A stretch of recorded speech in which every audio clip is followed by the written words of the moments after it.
బరువు తగ్గాలన్న వెంటనే మనకు వినిపించే మాట రైస్ మానేయాలి, ఇడ్లీ మానేయాలి, దోశ మానేయాలి, చపాతీ కూడా కొంచెమే తినాలి, ఓట్స్ మిలెట్స్ ఇలాంటివి మాత్రమే తీసుకోవాలి, ఇవే కదా మనకు వినిపించేది. అయితే మీకు ఒక ప్రశ్న, పిండి పదార్థాలు అంత చెడ్డవైతే మన తాతలు అన్నం తిని ఫిట్ గా ఎలా ఉండేవాళ్ళు? మనం అన్నం తిన్న వెంటనే ఎందుకు బరువు పెరుగుతున్నాము? సమస్య పిండి పదార్థాలలో లేదు, సమస్య క్వాంటిటీ, టైమింగ్, కాంబినేషన్, లైఫ్ స్టైల్లో ఉంది. అంటే ఎంత తింటున్నాం, ఎప్పుడు తింటున్నాం, ఎలా తింటున్నాం, మన జీవన విధానంలో ఇలాంటి వాటిల్లో ఉంది. మీకు ఈ వీడియో అయిపోయేసరికి బరువు తగ్గడానికి పిండి పదార్థాలు మానేయాలా లేదా స్మార్ట్ గా తినాలా అనే దాని గురించి క్లారిటీ వస్తుంది. చాలా మంది డైట్ స్టార్ట్ చేసిన మొదటి రోజు నుంచే ఇలా చేస్తారు. ఇక నుంచి రైస్ లేదు, టిఫిన్లు మానేయాలి, చపాతీ కూడా కొంచెమే తినాలి, రాత్రికి ఫ్రూట్సే తినాలి, ఇలా స్టార్ట్ చేస్తారు. మొదట్లో ఒక 2-3 కేజీలు తగ్గినట్టు కనిపిస్తుంది, అప్పుడు హ్యాపీయే. కానీ ఒక వారం అయిపోయేసరికి తలనొప్పి, ఇరిటేషన్, వీక్నెస్, క్రేవింగ్స్, రాత్రికి ఫుల్గా తినేయడం ఇలా జరుగుతుంది.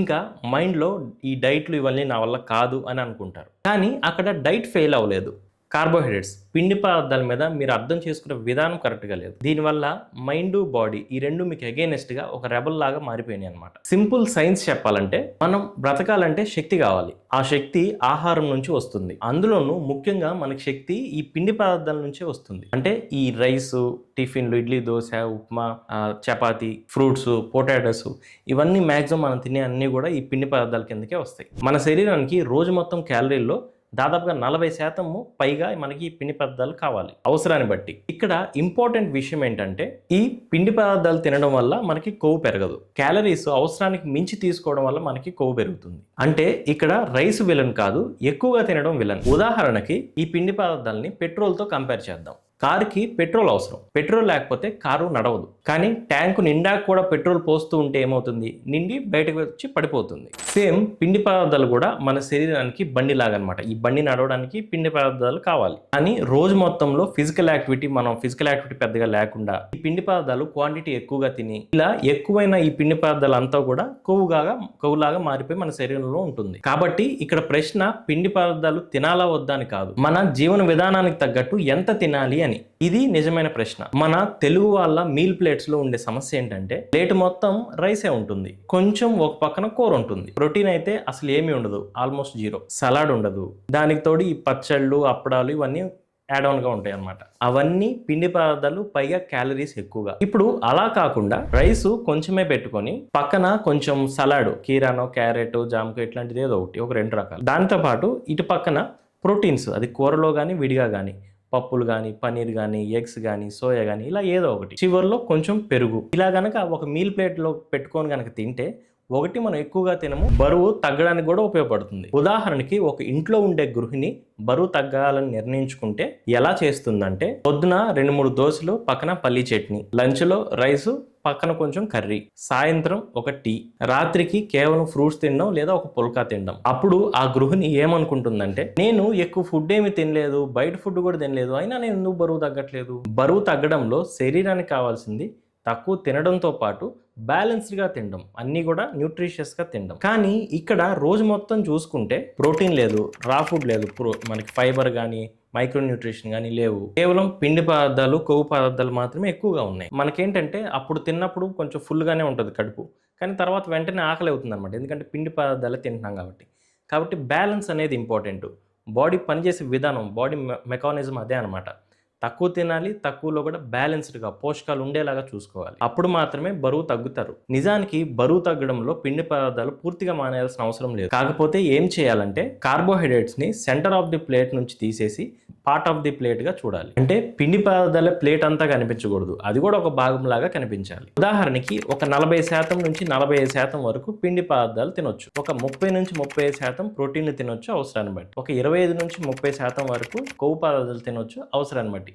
ఇవన్నీ కూడా ఫిక్స్డ్గా కాదు, మనిషిని బట్టి మారిపోతూ ఉంటాయి అన్నమాట. ఇవి కాంబినేషన్లో ఉండాలి. అంటే మీరు అన్నీ తినొచ్చు, అంటే రైస్ తినొచ్చు, ఇడ్లీ తినొచ్చు, దోశ తినొచ్చు, చపాతీ తినొచ్చు, కాకపోతే వాటితో పాటు మిగతావి కూడా ప్రోటీన్లు, సాలడ్స్ ఇవన్నీ కూడా బ్యాలెన్స్డ్గా ఉండాలి. ఇది ఎలా చేయొచ్చు అనే దానికి బ్రేక్ఫాస్ట్, లంచ్, డిన్నర్లో కొన్ని ఎగ్జాంపుల్స్ తీసుకొని ఎలా చేయొచ్చు అనే దాని గురించి చూద్దాం. సో ఇది బేసిక్ లెవెల్లో చెప్తున్నాను, ఇలాగే అందరికీ ఉంటుందని కాదు.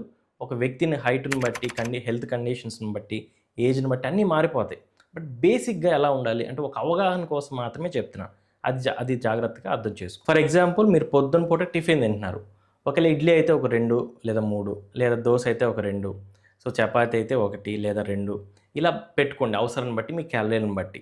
దాంతోపాటు కొంచెం 1 లేదా 2 ముక్కలు కీరానో, క్యారెట్ ఇట్లాంటి పక్కన సలాడ్ పెట్టుకోండి. దాంతోపాటు పక్కన ఏదైనా ప్రోటీన్, ఉదాహరణకి గుడ్డు కానీ, పన్నీర్ కానీ, స్ప్రౌట్స్ కానీ, ఇట్లా ఏదో ఒకటి కాంబినేషన్గా తీసుకోవచ్చు. లేదు ఫర్ ఎగ్జాంపుల్ ప్లెయిన్ దోశ తింటున్నారు, ఈ ప్లెయిన్ దోశ బదులు పెసరట్టు తినొచ్చు. పెసరట్టుతో పాటు ఏదో ఒక కాంబినేషను ప్రోటీన్స్. లేదు ఒకరోజు ఓట్స్ పెట్టుకోవచ్చు, ఓట్స్ని టిఫిన్లా తీసుకోవచ్చు. ఇలా ఏదైనా కానీ రకరకాలుగా మీరు మార్పులు చేసుకోవచ్చు బ్యాలెన్స్డ్గా.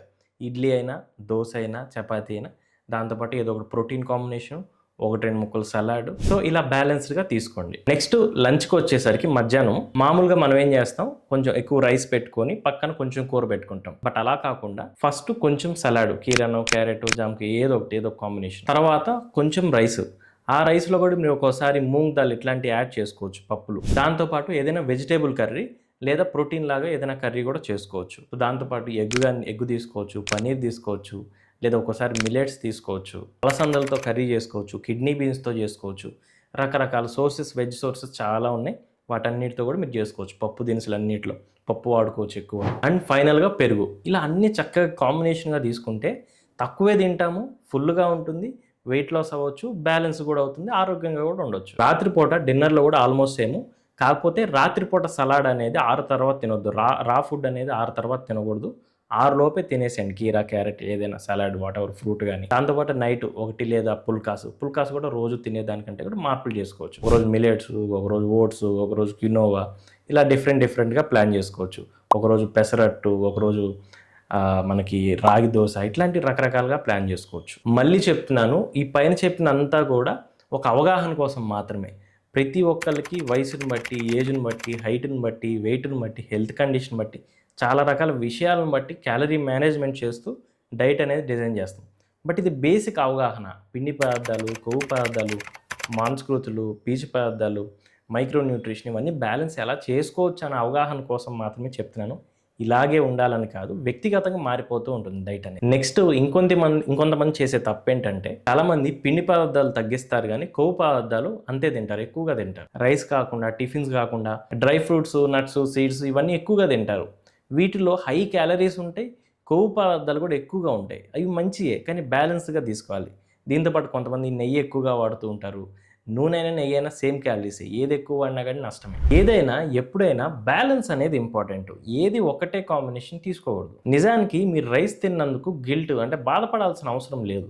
మన తెలుగు వాళ్ళ సంస్కృతిలో ఇది ఒక భాగం. మన కుటుంబంలో భోజనం అంటే రైసే. పండగ అయినా, ఫంక్షన్ అయినా, పార్టీ అయినా మన తెలుగు రాష్ట్రాల్లో ఈ రైస్ లేకుండా నడవదు. రైస్ అనేది మనకి ఒక ఎమోషన్, కాబట్టి మనం రైస్ వదిలేయాల్సిన అవసరం లేదు. మన కల్చర్ దెబ్బతినకుండా స్మార్ట్ గా ప్లాన్ చేసుకోవాలి. నేను ఎప్పుడు చెప్తూ ఉంటాను, మనం జీవితాంతం ఫాలో అవ్వని డైట్ అసలు మీరు స్టార్ట్ చేయొద్దు అని అంటారు. రైస్ లేని డైట్ అసలు ఎందుకండి చెప్పండి. ఒక న్యూట్రిషనిస్ట్ గా నేను చెప్పేది ఒక్కటే, పిండి పదార్థాలు మనకి శత్రువు కాదు, ప్లానింగ్ లేకుండా తినడమే శత్రువు. రైస్ సమస్య కాదు.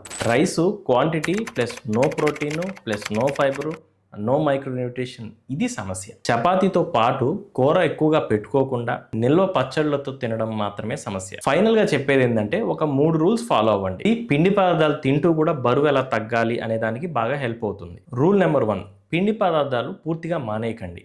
జాగ్రత్తగా చూసుకొని ప్లేట్లో పెట్టుకోండి. రైస్ కానీ, ఇడ్లీ కానీ, దోశ కానీ, చపాతీ కానీ ఏదైనా కానీ కొంచెం పెట్టుకోండి. రూల్ నెంబర్ 2, మాంసకృతులు, పీచు పదార్థాలు ఖచ్చితంగా ఉండేలాగా చూడండి.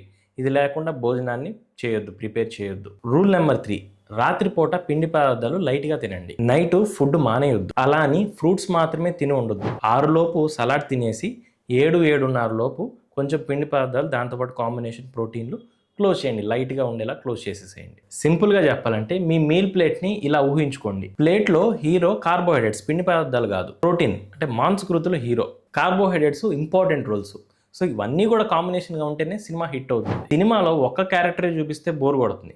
అట్లాగే ఇవి కూడా అన్ని సింగిల్గా మాత్రమే, కార్బోహైడ్రేట్స్ మాత్రమే తీసుకుంటే శరీరానికి న్యూట్రిషన్ బోరడం కూడా. కాబట్టి ఫైనల్గా చెప్పేది ఏంటంటే, బరువు తగ్గాలంటే పిండి పదార్థాలు మానేయాల్సిన అవసరం లేదు, కానీ పిండి పదార్థాన్ని కంట్రోల్ చేయాలి. కార్బోహైడ్రేట్స్కి భయపడకండి, కార్బోహైడ్రేట్స్ని అర్థం చేసుకోండి. మీ బాడీకి ఎనర్జీ కావాలి, మీ క్రేవింగ్స్ కంట్రోల్కి ప్రోటీన్ అండ్ ఫైబర్ కావాలి. ఇలా అన్ని బ్యాలెన్స్డ్ గా తీసుకోవాలి. ఈ 3 బ్యాలెన్స్ అయితే మీరు పిండి పదార్థాలు తీసుకుంటూ కూడా చక్కగా బరువు తగ్గొచ్చు. కాబట్టి మీకు గనక అన్నం తింటూ కూడా బరువు తగ్గడానికి ఒక గైడెన్స్ కావాలంటే మీరు మమ్మల్ని సంప్రదించవచ్చు. మేము మీకు ఆరోగ్యంగా బరువు తగ్గడానికి వ్యక్తిగత శిక్షణ అనేది ఇస్తాము. అయితే ఇది ఫ్రీ ప్రోగ్రామ్ కాదు, అది గమనించగలరు. మా కాంటాక్ట్ నెంబర్ స్క్రీన్ పైన ఉంటుంది, కామెంట్స్ లో ఉంటుంది, అలాగే డిస్క్రిప్షన్ లో కూడా ఉంటుంది. చక్కగా అన్ని తింటూ కూడా బరువు తగ్గుదాం. Wish you all the best for your weight loss journey. Have a great day. Bye by.